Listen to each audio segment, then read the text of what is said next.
Hello and welcome to a new episode of Majlis and Markets with your host Hassan Jivraj. In this podcast, we aim to bring you thought-provoking conversations with influential leaders in Islamic and global markets. In today's episode, we're embarking on a journey through Iraq's startup scene.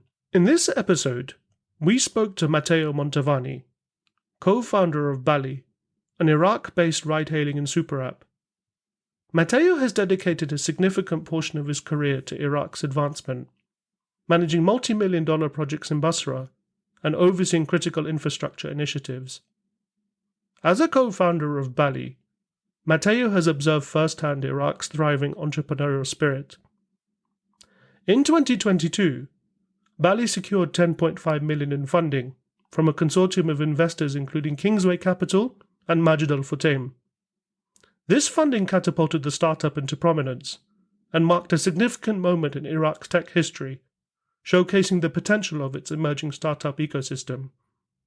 During our conversation, Matteo shared his early life, his journey to Iraq, and the challenges of running a startup in the country. Matteo Montavani, welcome to Majlis and Markets. Good to have you here. It's my pleasure. Matteo, you've got a really interesting story and you've got a really interesting background in running a company in Iraq. But I was wondering, could you give us a story about your early life and how you ended up in the Middle East and Iraq as well? Yes, for sure. And I recall is an unusual story. So I'm from a small town in Italy called Modena that is basically famous for sports cars like Ferrari, Maserati, and Lamborghini. And I'm a father of two. But I've been working in the Middle East for the last 15 years. I'm a chemical engineer. I got it in 2007. I got an MBA at INSEAD in 2011. And let's say that after graduating in chemical engineer, I stayed close to my hometown for a few years. But then I decided to join an engineering firm that had a lot of projects outside Italy, especially in Iraq. And without really being aware of what Iraq would entail, I found myself spending 2 years in Iraq, leading offices and projects on behalf of this engineering company. So that's when my Iraqi adventure started. And after leaving the company after 6 years, Iraq is something that sticks on you, right? It's something that is so nice, so peculiar, that is actually a selling point whenever was my point to move in my career. So I joined oil and gas company, but I still had something to do in Iraq. Namely, I spent 1 year in Basra managing an oil and gas project there, basically living there for 1 year. And after in 2018, I decided to pursue my executive MBA. And once I graduated at INSEAD, I joined McKinsey. So I decided to really shift career. So I decided to join McKinsey for a couple of years, thinking that Iraq was a thing of the past. But after 2 years, Rocket Internet approached me, and they were looking for a co-founder and a managing director for one of the company they wanted to start in Iraq. So feeling that my time in Iraq was not done yet, and I wanted to continue make some impact to a country that really kick-started my career. So I decided to join. So that's how I find myself as an Italian leading one of the most successful companies, startup in Iraq, and now the biggest super app in Iraq. And when you left Italy, had you traveled to the Middle East before, or was this your first time going to a non-European country or Arab or Muslim majority country? That was my first time in Middle East. So the moment I decided to go to Iraq to follow up a project that was going south, I really did not know what to expect in Iraq. But then after a week I spent in Iraq, I saw the opportunities and the potentialities. So when I came back, I immediately went to my boss and I said, look, you're picking up a lot of projects in Iraq, so you might need somebody who's really gonna be your eyes and ears on ground. So why don't you send me there for a few months? So my target was really 3 to 6 months, and I ended up staying 2 years, basically running from north to south of Iraq, and managing all the project and the offices that we where we ended up having over there. Wow. And what year was this when you first went to Iraq? At that time I was 31. So 31. So I was really young and bold. What year approximately was this in? It was in 2011. So Wow. Okay. So right at the heart correct. of the uprisings in the region when they were taking place. Yeah, and look, when I joined, when I arrived in Iraq, Al Qaeda was still there, and the Americans had a very strong presence, military strong presence in Iraq. And one episode I recall was the day that officially American left Iraq. So they basically left heavy military presence in the on ground. And I recall those days were pretty tense in the country. And I remember I was flying from Sulaymaniyah to Baghdad, and me landing in Baghdad, I saw the difference and the attitude in a sensitive target like the airport, right? More military presence, heavier checks. And even myself, I was really suspicious, right? As an European traveling from Sulaymaniyah to Baghdad. So yeah, and I can say that I saw Iraq throughout the last 15 years, going through different phases, ups and downs, and unfortunately different conqueror, right? When it comes to the beginning were Al Qaeda, then ISIS now, so ISIS after. So I saw it a lot through different times. Yeah, it sounds like like it's very unusual for someone not even like just from Italy, but from any, from the West going into a place like Iraq, which had a lot of political instability and security challenges, and it wasn't, I would say, it's like safe compared to say some of its other neighboring countries, because most people probably go to, like, when they say they go to the Middle East, they mean like they're going to like Dubai, or they're going to like somewhere in the Gulf, or like going to like somewhere like Egypt or Morocco, which are like very big tourism hotspots. But like I guess Iraq wasn't really like on the map as it is today for good reasons. Yes, indeed. Yes, indeed. And it still is. I to be honest, at that time, I thought Iraq would have been a very good opportunity for me career-wise. And I think that living in Iran and being among Iraqis, then it became a choice to really make impact and do something different. So, but I really understand that still the misconception about Iraq are still very high and prevent people to really see what lies behind the wall of fears and whatever you can Google it about Iraq. Yeah, and coming from Italy, how much of a culture shock was it going to a place like Iraq? Was it a big culture shock, or did you acclimatize quite quickly? It was not a shock because look, if I compare Italians with Iraqis, I feel we are pretty similar because we have the same values like families, the cuisine, things that really define who we are. And I saw Iraqis really be close to us in their way of expressing themselves, like loud, noisy, but also in the way they actually embrace hospitality. I found myself since the very beginning at home, with of course the obvious differences, but I never felt as a stranger there.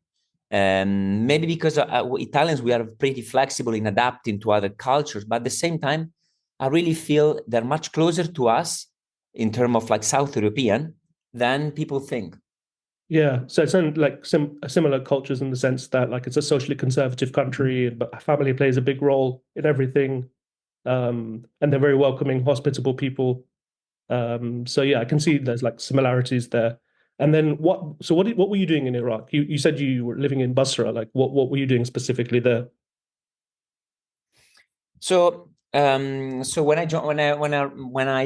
I moved to Basra, I was basically in charge of one office. But throughout the subsequent 2 years, we grew from 1 to 9 offices and roughly 100 people on our payroll from north to south, from Mosul, Erbil, and Sulaymaniyah till Wow. the very south of Basra.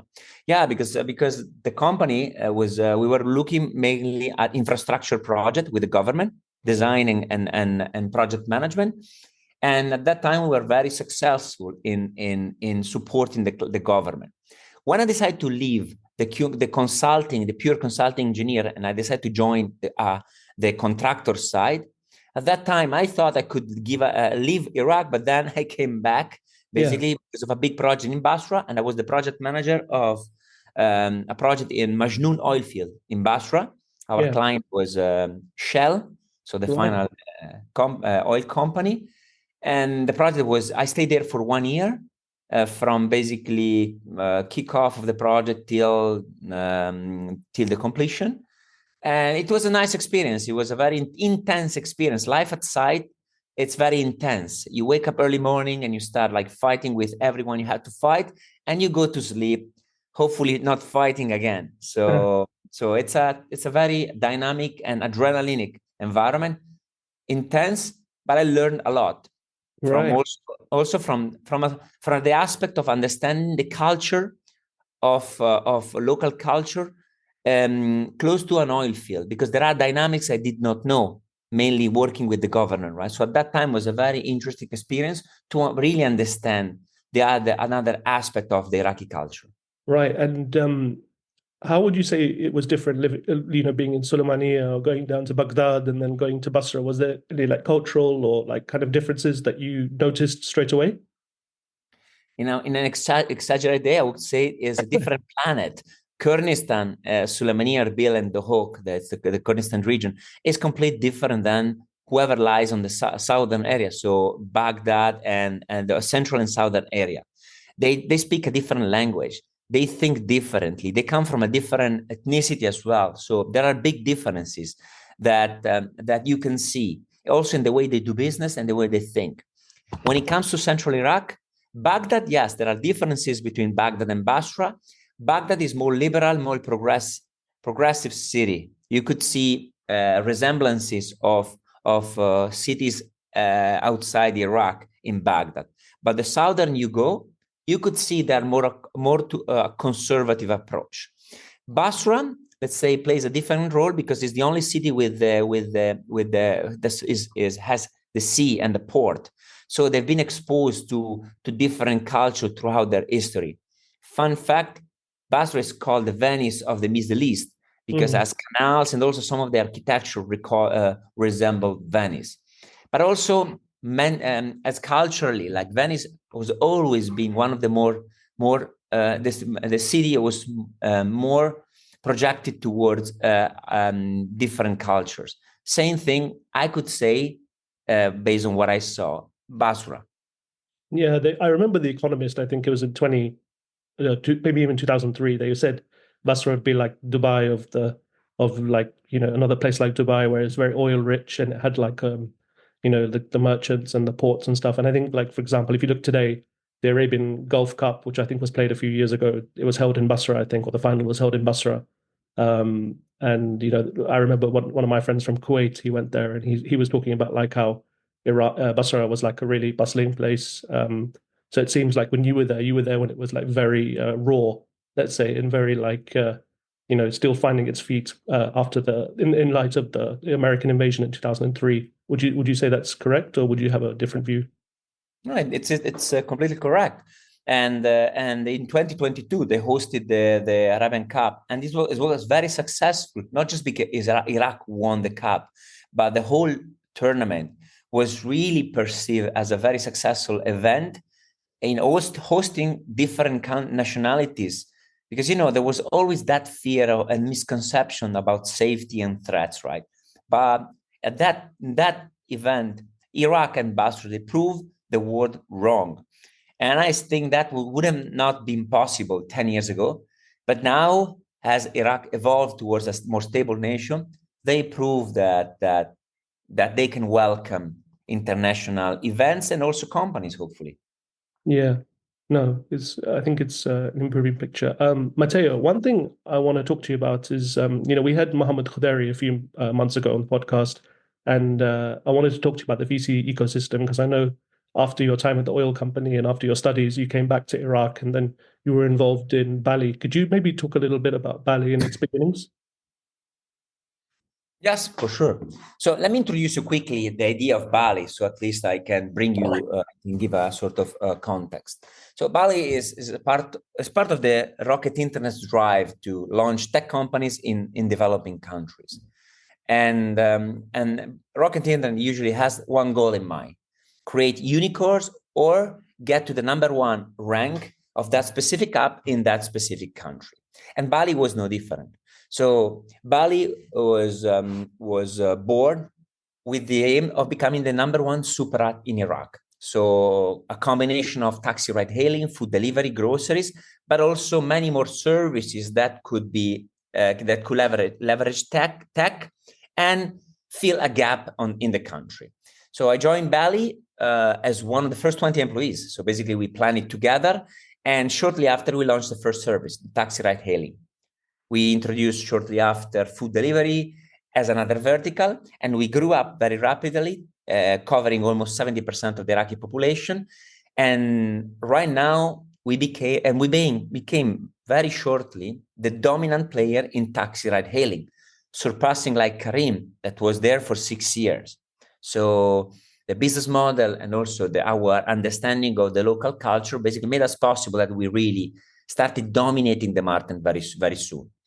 Over the last 3 years, we also expanded geographically within Iraq, but also included grocery delivery, but also general delivery, B2B, B2C, and B2C. So, and right now, Baly is basically number one super app in Iraq, but also number one player when it comes to ride hailing. And we are competing with Talabat for the dominant position on food delivery and grocery delivery. That's in a very nutshell why Baly was born and where we are right now after almost 3 years of existence.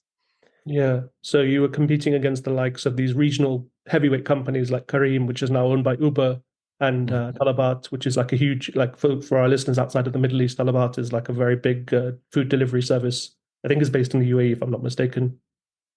Correct. One of the headquarters is in UAE. I don't know but I think you're right. Yeah. Yeah, and with regards to setting, so you were like one of the first employees in Baly, or were you like a co-founder? I'm a co-founder, and I joined as a managing director. So basically, we planned it together, and then when I joined, I left McKinsey and I straight joined Baly, and I married basically the purpose of Baly to create real impact in Iraq. And I would say the mission is being accomplished right now, and hopefully more and more. When you and your co-founders were setting up Baly, like what made you think like, oh, let's go for like the super app, the ride hailing or the food delivery? Like what made you think that? Why didn't you do something else? Did you see a gap in the market, or how did it work? I have to say that in my decision, Rocket Internet played a big role. So Rocket Internet has historically, they've been proven me have a business model very successful in other developing countries. And I thought Iraq was no exception when it comes to hurdles and challenges that you could face as a tech company. So the concept of, I married the concept of super app because I felt and we felt it was the winning one. So you basically tackle ride hailing as a way to get inside every household or the majority of household. And from there, you cross-sell all the other services. But also you also can exploit synergies with all the stakeholders among your app. And that is the MO that Rocket Internet has deployed elsewhere. And we all thought that Iraq was no difference because of the context of the society, but also the technicalities that would involve. Right. And tell me, Matteo, like how difficult was it setting up the company? And maybe if you can give like a snapshot of what it was like running a company in Iraq day to day, what it was like for a startup company in Iraq. Yeah, sure. I'll step a bit back because that's also something that discussions I've been having frequently with the people I interact, and they ask me about Iraq. So, and they ask about how is setting up a company in Iraq. So I'm deviating a bit just on the specificity of Baly, and I'll come back to that later. So the thing I've seen the last 15 years, I basically established company teams and even branch of multinational companies in Iraq. And I've seen a lot of challenges throughout all my adventure, right? And there are three main challenges and obstacles that I've seen in setting up a company. So one is the legal side. So bureaucracy in Iraq is a bit in the flux sometimes. Like Iraq is stable, but is highly changeable. And that also applies to legal system and the procedure and processing the requirement to set up a company. But the good thing is that the Iraqis are becoming more savvy on that. So I think you can find much more help in structuring a company without just going towards narrow routes that you don't know where they ended. So I think on that one, Iraq is building up an ecosystem that helps international players to build up something in Iraq. The second obstacle or perceived obstacle is the talent. So talent acquisition in Iraq is a topic that I could discuss for hours, Hassan, and is also one of the focal point of my upcoming book. So Iraq has a tremendous talent pool. It's raw indeed, but it really has the potential to really revolutionize, be a game changer in local strategies. And if you see, if I see whatever happened last 15 years when it comes to talent pool, the last 5 or 6 years of relatively stability in the country, I could see a new generation that has a more forward-looking job market view, looking at startup, looking at create something new for their country or create an impact to the country versus the older generation. And the third obstacle is payment. So securing payment, particularly from government entities, is still challenging. It's not something that is easy to deal with. The banking system is still something that we had in the 80s in Italy, but it's changing. So new digital banking are coming. So hopefully also the central bank will also make peace with the very old style of dealing with the banking system. And those were the 3 main challenges. When it comes to Bali,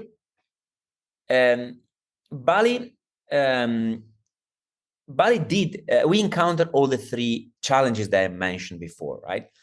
And I would say that those finding talent was something easy because we had we could leverage a growing network of young generation that was really looking at joining us, because tech is sexy. It's not anymore oil and gas or something that does not appeal the young generation. So for us was also, as coming as a German company, Rocket Internet, with big funding on behind that could give credibility to our establishment, was really, we could attract talent and we could mentor and guide them. Now, legally, we also established a company with some challenges, but that was done. And something that is I really see as a struggle that we faced throughout the 3 years was that volatility of Iraq in every sense. I can give you an example. 2 years ago, the president went on TV for a speech that usually he wasn't speaking that much. And during his speech, he stopped mentioning that coming to the parliament, he saw a bike with 2 people on the same bike, and that was a dangerous thing. He just quickly mentioned it without getting into details, right? The point is that message that was innocent message was perceived by the local police and the soldiers as a mandate to prevent bikers to do something, right? So from that moment on, and for weeks, basically no bikers could run across the city, and they were stopped at checkpoints, even though they had all papers in place, even if they had helmets. But police and soldiers, they were stopping every bike and even confiscated the bike. So you can imagine, Hassan, that for us, that we had a food delivery company, was a big challenge. And we could not foresee that, because it made no sense that the reaction of the police was that one, right? But this is just one example of the thing that you have to be aware of while approaching Iraq. As I say, when you approach Iraq, you don't need to have a plan B or C. You need to have a contingency plan all the way to Z, because Iraq throws a lot of curveballs. But also see that think that being on ground and be versatile as a company, as a mindset, can really help you overcome the issues. For example, at that time, since we have taxi for our ride hailing, we converted the taxi for our food delivery service so we could still be functioning. But some of our competitors had to shut down because there was no way they could deliver food. Right. And so do you think that your time in the oil industry and, working at McKinsey, which we didn't really talk about, but this gave you this kind of mindset that you have to be adaptable to like really changing and like evolving, quick evolving situations. Did that help you in your journey with Baly? Yes, indeed. I think that I the more time I spent in Iraq, the more I be aware of I become more flexible, and in a way that I be more prepared of curveballs, and I have more tools at disposal to overcome them. I changed a lot from the moment I stepped in Iraq till now, and because of Iraq, because I learned how to really improvise and to find the most logical solution to an illogical problem. And that grows on you, because look, the only way you succeed in Iraq is you're really ready and be quickly able to change your strategy to accommodate whatever Iraq offers you and what Iraq throws at you. And I think it's not something you can teach. It's something you really need to live, because you one other example is August 2 years ago, when there was a heavy protest in Iraq that turned very violent. The city was on a Baghdad was in a complete curfew, because people were really shooting heavily inside the green zone, to political factions. That day, we had to stop everything because the city was in a complete lockdown. So what we did is that we, in our way to help the country also go through this moment that could have been catastrophic, right? Because without zero prior notice, the city was in a complete lockdown because they were really shooting with bazooka and heavy machine gun inside the green zone. So what we did is that we told our taxi driver to finish the ride and we would compensate them and any of the money they spend and the fares, but that would allow the people that were still on the street and blocked to go home safely, because otherwise the whole city was really paralyzed. So we offered free rides for everyone who was still on the street, and we compensated our driver. Right. We are no saint, but at that time we felt that was the only way to really help the country in a moment that was really critical. Even our employees, they were really not sure if they would have the country would have survived an escalation of that episode. So Yeah, but you can't teach that. So you need to be in the moment and be there and be really quick at responding and be mindful of why you're there. And that's something that I felt the moment I joined Baly. But every time I went to Iraq, going to Iraq is not just because you're looking for you have a job to do. It's a mission. It's something that you own to the country and to the people of this country, having impact and be part of the solution of the country for their problem, not add another problem. And that gives you a motivation enough to really embrace the challenges, but also to try to overcome in the best way for yourself, but also for the people that you're working with. Yeah.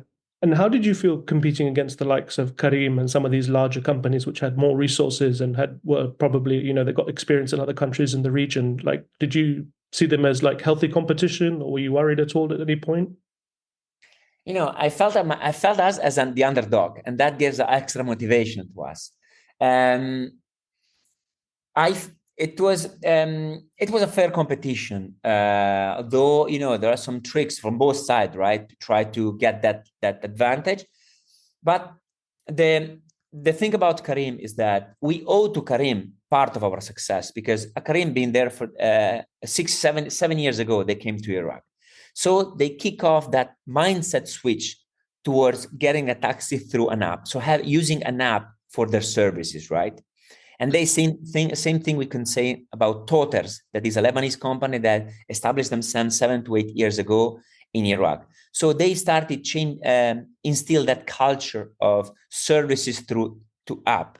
So when we joined, we did not have to explain to people what was an app to book a taxi, right? Because Careem had done that before.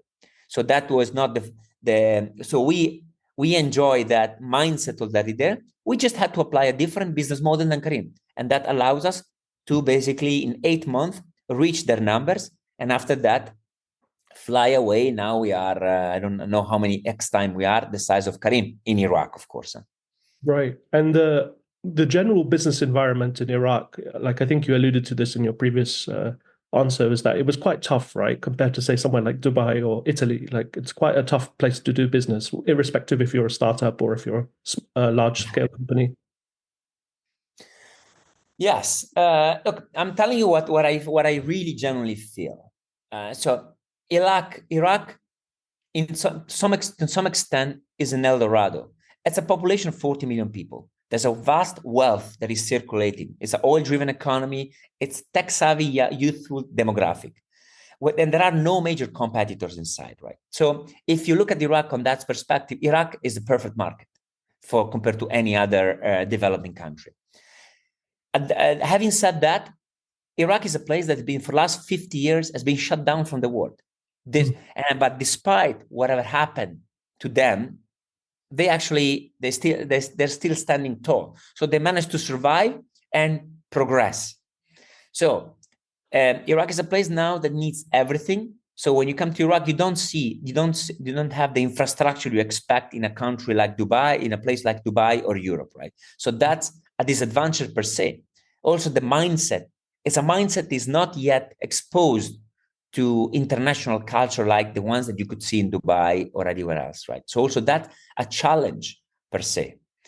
But that doesn't mean that with some grit and some luck, you cannot succeed in Iraq.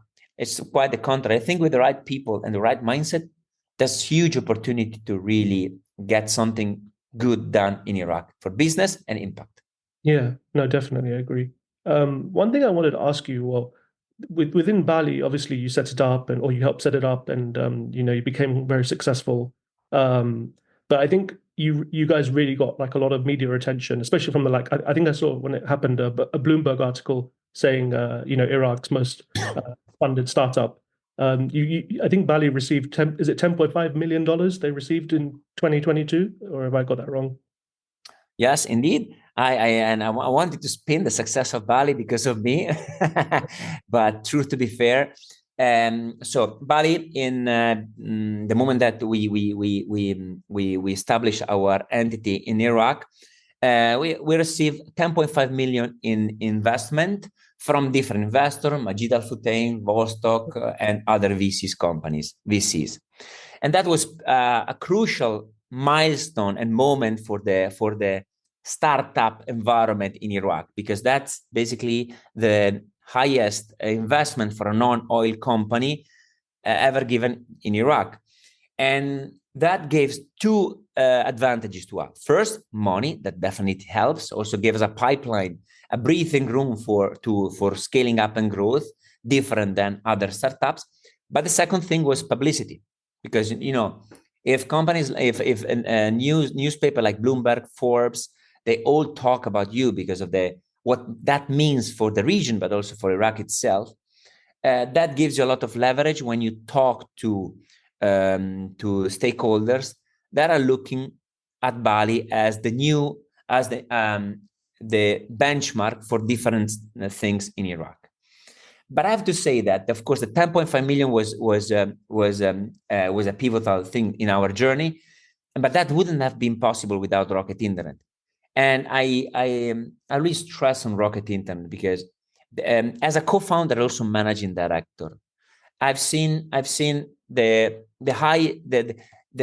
was in the board meeting, but also I was the one speaking to the driver and the restaurants or about their problem. Right? So I've seen the whole chain of problems, right? But having Rocket Internet to support us, the network, the setup, but also the CEOs of Rocket Internet were with us hand in hand throughout the whole journey.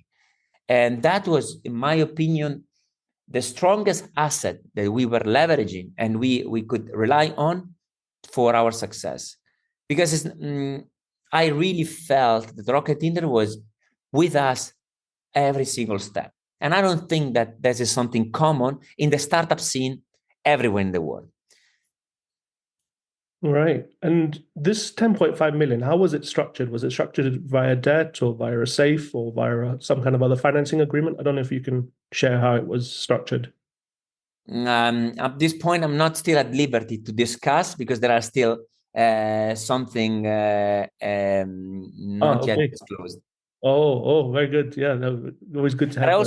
But what was something I really can something I feel that is worth mentioning, because the 10.5 million were given, were coming from different companies. One of them that was had been our strategic partner was Majid Al Futtaim.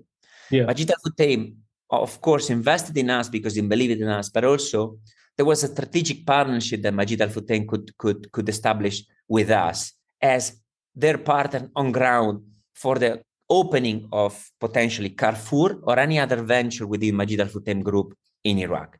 Wow. Because if you look at us, we were the perfect player to open up roads and open up the ground for some heavier and more corporate establishment to arrive. So yeah, you kind of like their way into Iraq because you already had the presence there and the contacts and the infrastructure, or the tech infrastructure in place. Correct. That's precisely that was one of the strong motive for Majid Al Futtaim to invest in us. Yeah, very good. This 10.5 million, or this funding that you received, or Baly received, what do you think that meant for the wider ecosystem in Iraq? Do you think a lot of other companies looked at you guys and thought to themselves, okay, we can get this kind of financing as well? Yeah, I think that, look, back at the time, I think that 10 million marked a very significant milestone for the country startup scene, because it really put Iraq on the map, in the VC map, or at least on a map that Iraq was not before. What I was hoping at that time was that was the trigger for a massive investment flow to Iraq. But it didn't happen. I don't know if because of shortly after, in 2022, there was a bit of dry up of funding to Middle East, or because Iraq still does not project that confidence to VC or anyone willing to invest as other countries, or maybe because Saudi really start pushing on their venture. I don't know, because I'm not an expert on this one. But to be honest, I was really hoping that 10.5 was really the milestone. Okay, Iraq is ready because big players are coming, but then didn't happen, because after that, very limited resources were sent to Iraq. And that's a shame, because I'm really still very bullish on Iraq.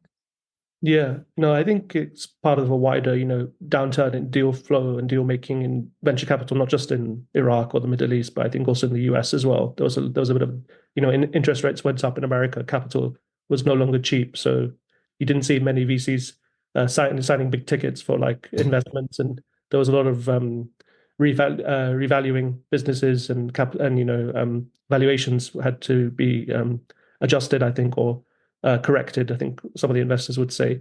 But with regards to Iraq, are you optimistic for the future of?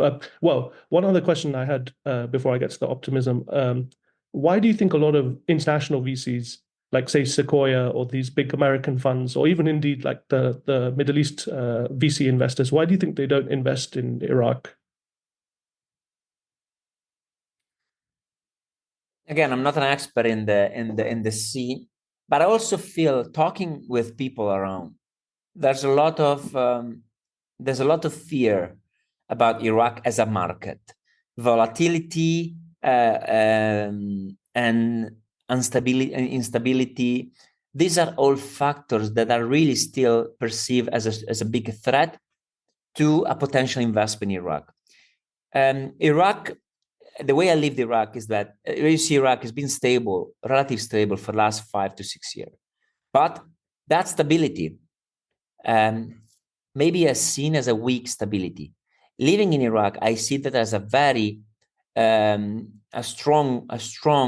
You can see that there's a shift in the mindset of people. While before stability was a chimera, now it's actually a reality, and people are embracing and loving it and thriving on it. So the way I see it, Iraq is really unlikely to go back where it was, despite regional and international influences. But I feel that Iraq now is in a position that can really look at the next 10 years with a positive outlook.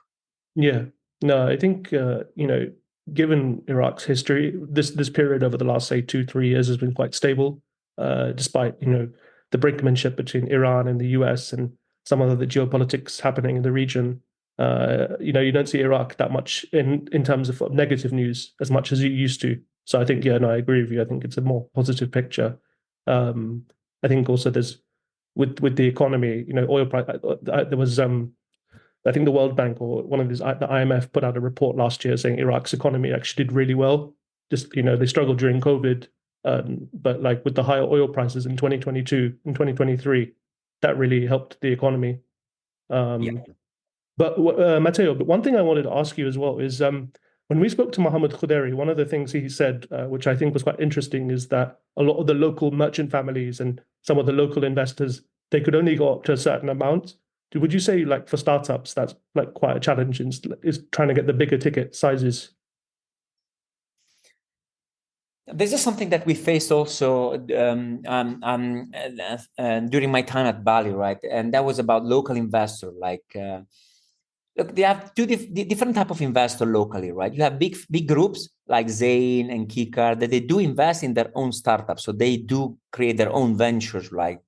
And you do have families that are willing to invest, but the thing is that the startup scene, the way I see it is just there's a legacy mindset that still needs one or at least half generation to be shifted towards the new